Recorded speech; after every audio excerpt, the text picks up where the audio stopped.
Hello, welcome to our first episode of Leadership Development Series. Today we're talking about a shift that has happened at leadership development. I'm Christina Pravi. I'm a talent management professional and executive coach. And I'm here with Maria Georgaki. And you will see a lot of coaching platforms. There are many that they provide, let's say, for the employees that they are interested. Go there. These are the... Maria Georgaki is a master coach. She's a facilitator at leadership programs. She brings over 25 years of experience in international companies in organization and leadership development. She partners with executives in order to navigate complexity and build future-ready leaders. She specializes in designing strategic learning initiatives, and some of them might be about resilience, about emotional intelligence, about leadership effectiveness, about cultural transformation, growth mindset, and many others. She has held regional and global HR roles in talent and HR, and now she mentors and coaches executives to unlock potential and drive sustainable impact in today's fast-changing business environment. Thank you, Maria, for coming. And let's talk about leadership development. From what I see throughout the years, leadership development has evolved through three different major phases. The first one was when we started having leadership development, and it was all about training programs. Then we moved to competencies. So we focused on the competencies that needed to be developed for each person. And now we're entering the era of transformation. Now, I would like you, from your experience working in leadership development, I would like you to define what is leadership development and where has that shift come from? Yeah, thank you very much, Christina, and thank you for inviting me in this interesting series regarding leadership development. And it's very true that leadership programs before, it was sitting under the learning and development, and it was like leadership of 2 or 3 days that they were used to bring all the people at the same level. For example, they had for managers, for directors at C-levels, and it was a kind of bringing programs and skills and competencies regarding teamwork, decision-making, and that was it. Mm-hmm. There was no pre-course activities or any post. There were no assessments, and it was completely, let's say, one for all. Mm-hmm. In our days, we have shifted the leadership into mindsets because of the complexity, because of the artificial intelligence, all this, let's say, old-fashioned leadership doesn't exist. And I can give you an example. Yes, please. I remember that was 25 years ago, when I was leading Nielsen, the leadership development of, it was 42 countries, so it was a big region. It was very advanced that we had assessments of 360, Myers-Briggs, MBTI, that we used to have it in the programs, but we didn't have any coach in order to do the briefings, in order to bring self-awareness. And we had the competencies, skills. However, it was not aligned and linked with the individual's development plans and with the corporate, let's say, alignment of strategy.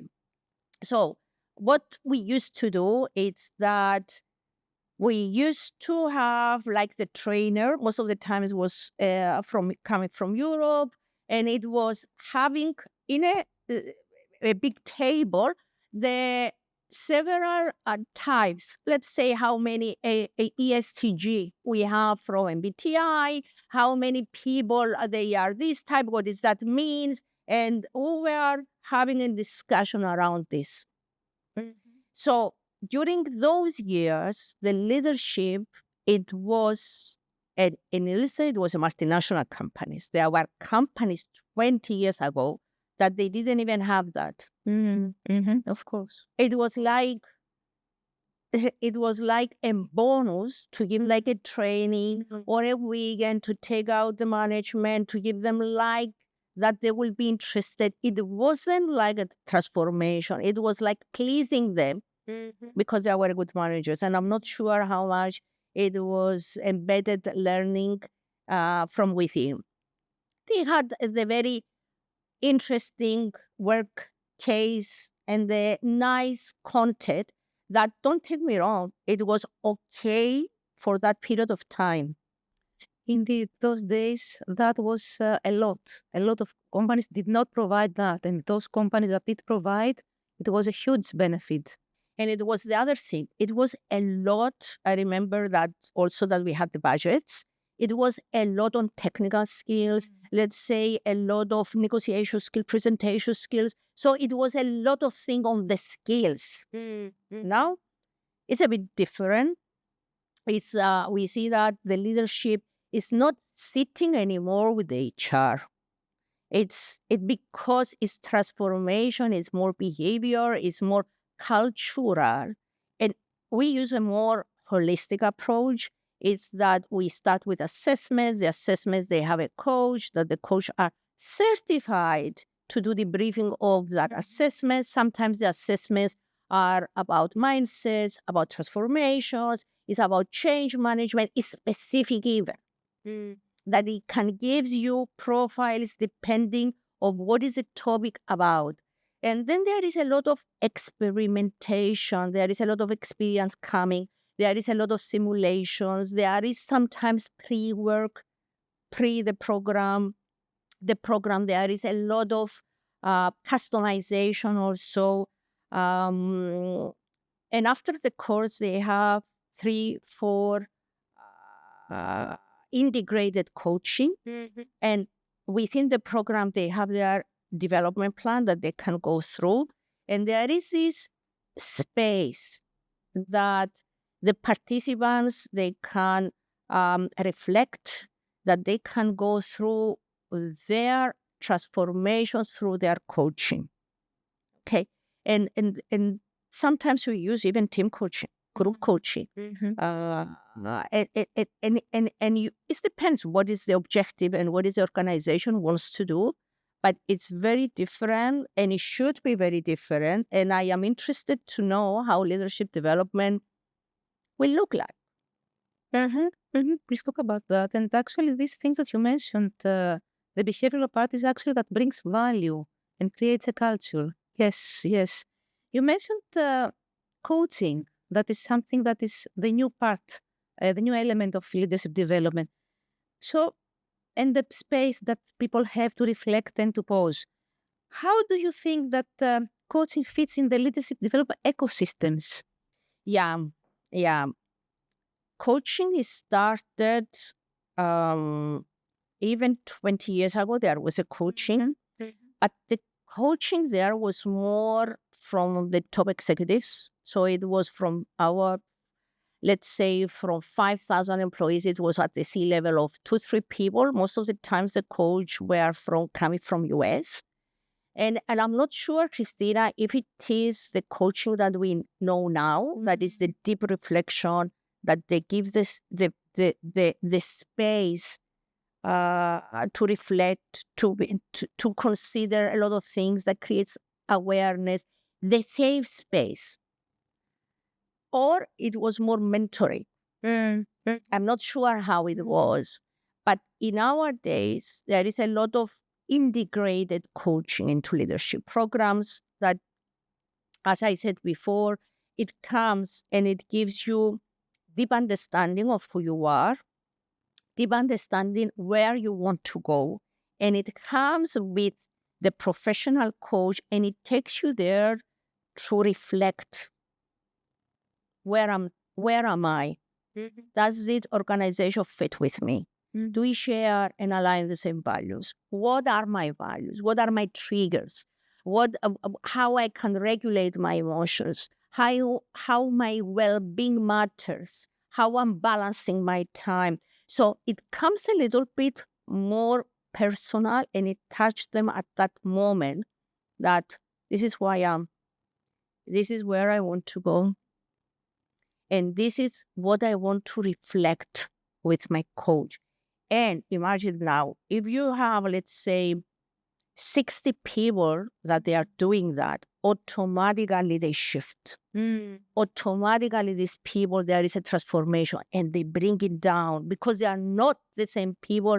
They are not the same manager anymore. Indeed. Indeed. It's a shift in the whole organization. Yeah, because we are talking about behaviors. Yeah. It's not one or two. It's a big crowd. Yeah. All leaders. Exactly. So if we do that, let's say the transformation, and for me, coaching, it is transformation of mindsets, that it gives the safety. It's a safe space for you to transform, if you're interested, of course, several behaviors and several attitudes, and be there to grow. Now, the interesting thing again, it's how coaching will look like in the future. I mean, I believe that, and it started already, right? That you will see models like growth model that line managers are using because they want to coach the what. That is a topic about processes and about this one. It can be 100% by artificial intelligence. They can ask you the questions and you can reflect and you have the methodology and it's there. What I believe that it might be difficult for artificial intelligence is the fear.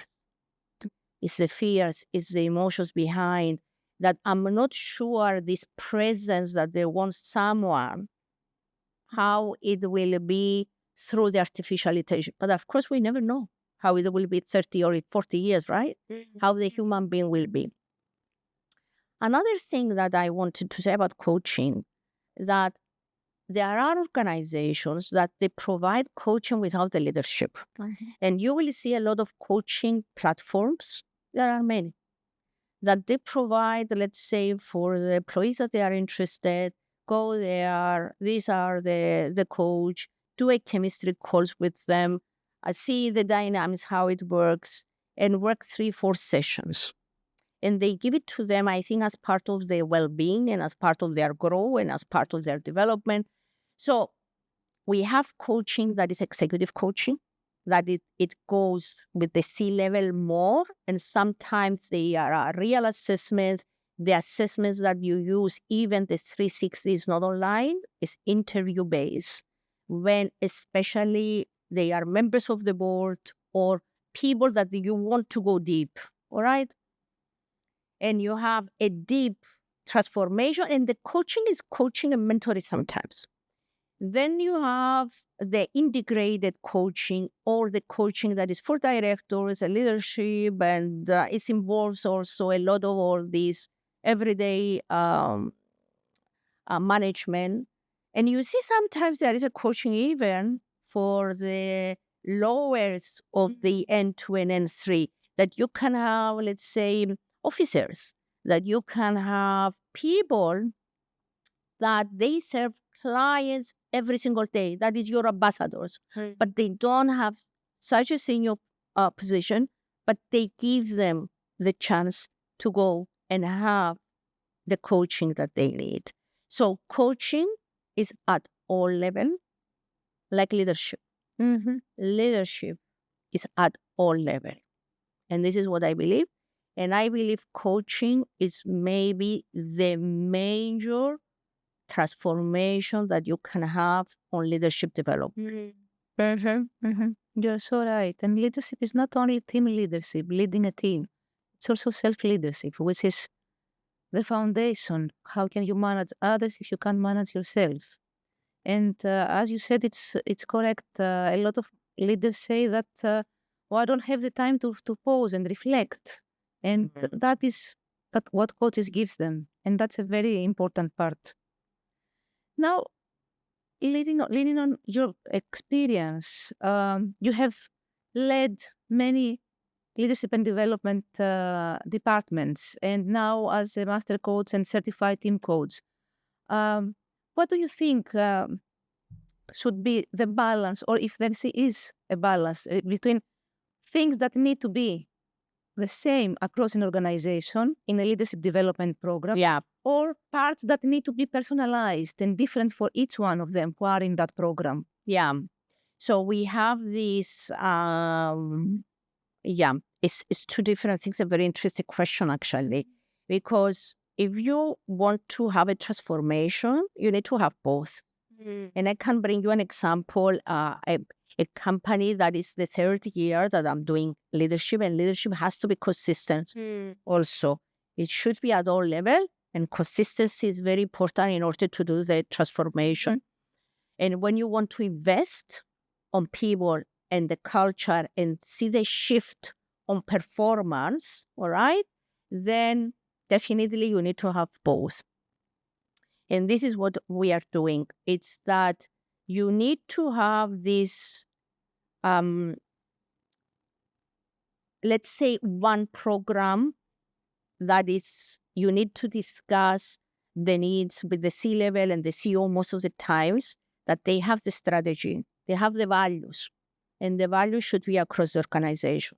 So you cannot personalize it.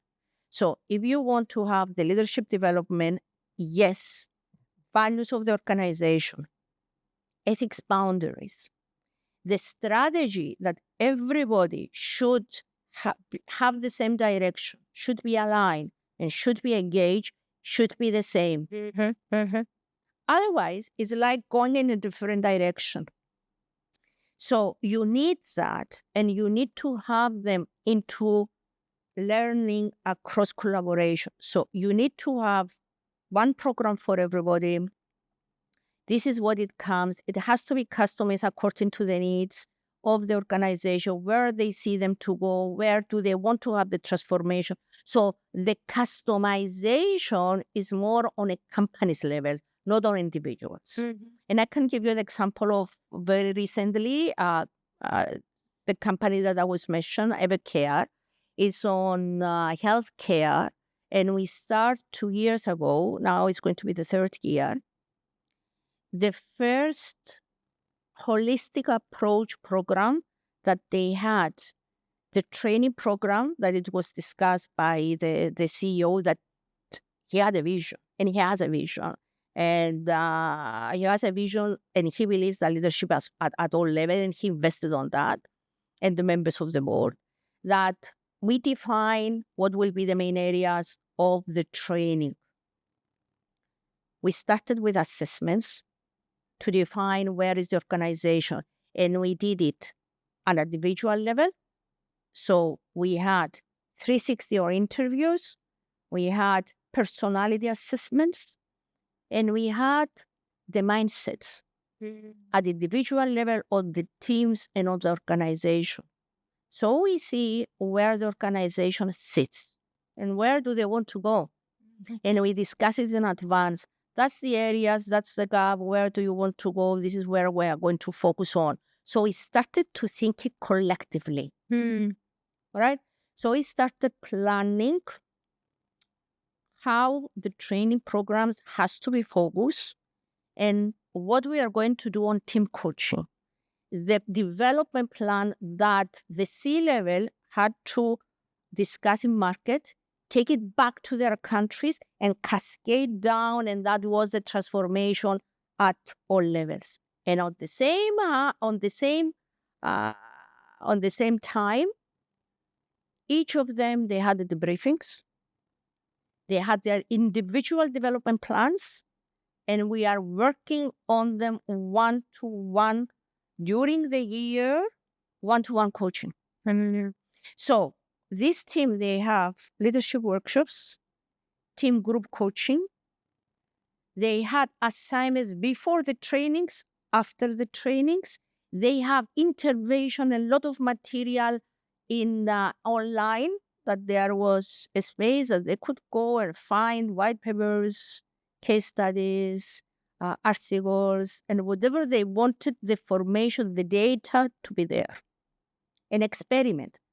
And during this training course, there was a lot of case studies coming from within.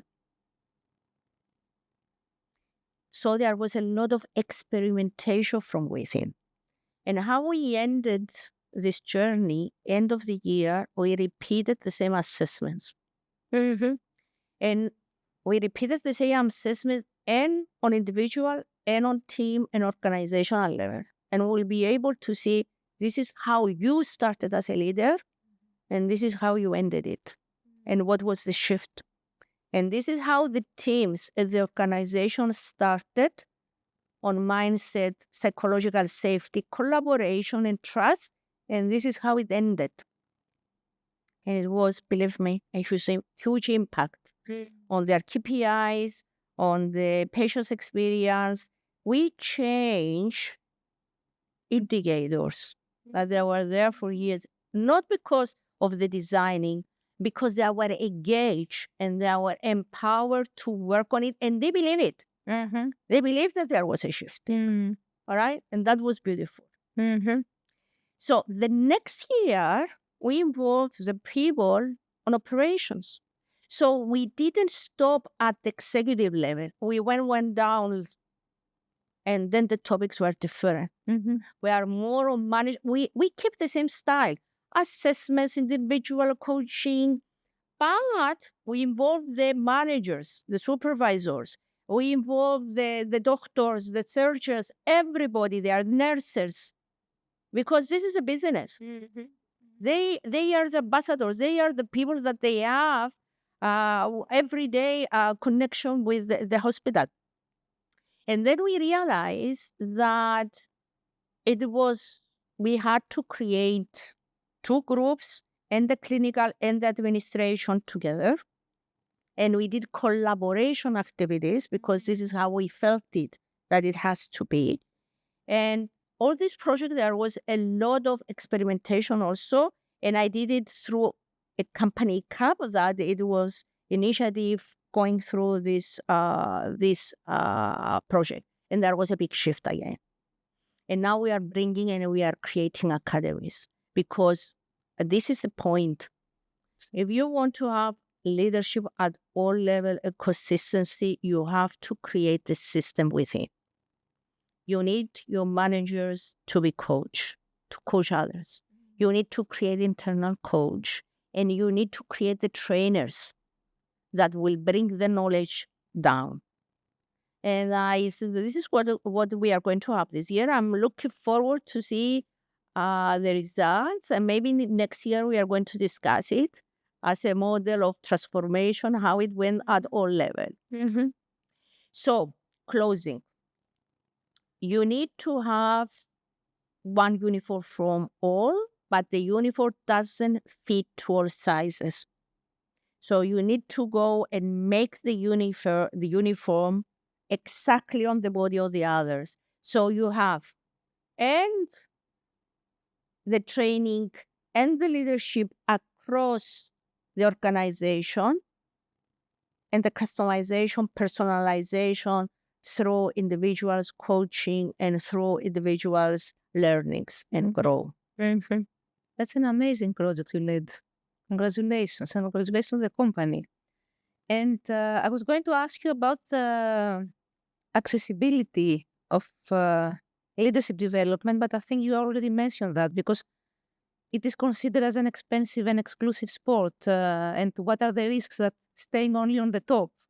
But I think you already mentioned that with this example. So I'm just wondering, because some people might not have some companies might not have the resources that this company had. So if they want to democratize leadership development and offer it to everyone, as you said, experimenting and piloting and trying all that, having limited resources, what would you suggest, or where should they focus to create the greatest impact? Are there any low cost but high intense impact methodologies, tools that they can use? Definitely not to stay at the sea level, because it's like you are fixing the roof of the house, but the house is not ready. So the house will collapse and the roof will stay there. So if you want to have a sustainability in leadership, you have to include all the levels. And if the budget is limited, you need to think the group of people that they are ambassadors at all levels that you can firstly work, and then you should create inside. There are several, let's say, methodology. They can have peer circles, they can have mentoring circles, they can create case studies within the organization that they can discuss. There are many things, simulations, activities that they can include. But the most important thing, do they have the culture that there is a psychological safety, that everybody can speak up and tell their opinion, that I found it an excellent idea. No, I don't find it an excellent idea. I have concerns. I want to share my thoughts. Because if there is a blaming culture, if there is no psychological safety, how this organization is going to create leadership from within? They will not trust each other, even on the learning. And they will be also suspicious. Why do they want now to train us? What is the point that they want to create these circles, peer circles? What do they want from us? So the tension is not going to be there. So the first thing is, I ask the organization and I challenge them, what is the environment that you have for learning and growing? Create psychological safety. Don't spend so much time on external resources. Create your own coach, create the learning from within. And you can use external resources for bringing something outside the industry. Because it's good sometimes to hear what is happening also in other industries and what is happening around. And Christina, there are many organizations that I go and I read that they go beyond their industry because of the complexity. They are learning something new. And there are now organizations that they create leadership programs in museums that they want to have the history and the national culture within the organizational culture, and they create activities there. There was one company that they took them in NASA to do a training course, and even in aviation industry, they take them where are the pilots, and they experiment the risk and all this accountability that they should have when they have, I don't know, thousands of people. And it's part of the simulation. So we need to be creative. But the most important thing is you need to allow to go beyond. You need to allow people to get out of their comfort zone, because this is how they go into innovation. Yes, and psychological safety is the first step in order to do that. Yeah. So limited budget is not wrong. And in our days, all the companies the budget matters. What you need to think is how I'm going to bring my leaders and which environment they should be in order to grow. That's the question. Not what leadership program. It's how we are going to allow leaders to grow. Yeah. Yes, exactly. Exactly. Now I have another question. You mentioned earlier your future vision about coaching. What is your future vision about leadership development? How it will transform with another stage later on? Yeah, I believe that's what I think, that the decision making and the strategy will go at all level event. That is not going to be by title, but by capabilities. And decision will be at all levels also. And it will be even the topics will have the complexity. We are talking more about cognitive agility. We will talking more about polarities. And polarities also started. For example, we all want saving costs and innovation at the same time. That we know that innovation, it needs cost, right? We all want trust, and on the other we want vulnerability. So it's I think it's working. We need to learn to work on polarities, and vertical development will come, and it's all about mindsets, and critical thinking. Because in the future, the data will be there, the information will be there. No, we'll start thinking: is it the right information for us? Is it the correct data there? Mm-hmm. So the tricky is, will in the future we will stop thinking, or we will think more because we'll have more? This is going to be the question. But definitely the methodologies will be different. They're going to use a lot of technology. The leadership will be at different level. They will go faster. I believe it's going to be a better well-being, that they are not going to work the hours that we used to work. And it started already. I mean, you are in talent development, right? And we have the newcomers coming from university. And it wasn't like our generation that we used to work hours and hours. Now the new generation, and they do well. I want to have my hobbies. I want to have my friends. I want to have my time off. And this is what they are doing. So, yes. Yeah. Work is not the only identity. They have multiple identities, and that's they make them a holistic person, indeed. yeah. That's very interesting, and especially the fact that you talked about the data, and that we will have all the information. So I suppose we need to learn, as you mentioned, to be more critical in our judgment, the cognitive agility. Yes. That is very powerful. And I think that was all my questions. It was a very interesting session. Thank you so much for that. Just to sum up, what you mentioned is that the balance should be there, the hybrid approach, having some common areas that tap on values and other important things of the culture of the organization, but also personalize that and make sure that each one develops the areas that they want. You talked about the accessibility of leadership development for all levels, and that brings value to the organization. Yeah. And the importance of coaching and having a stable approach, a stable leadership approach of the initiatives that you want to bring in an organization. Don't just have one-off something and then say, oh, I did that, and then everything should be great. But having like 2-3 years, and actually based on the evaluation you make, you create something different the next year. As you said, you experiment and you pilot a lot of things.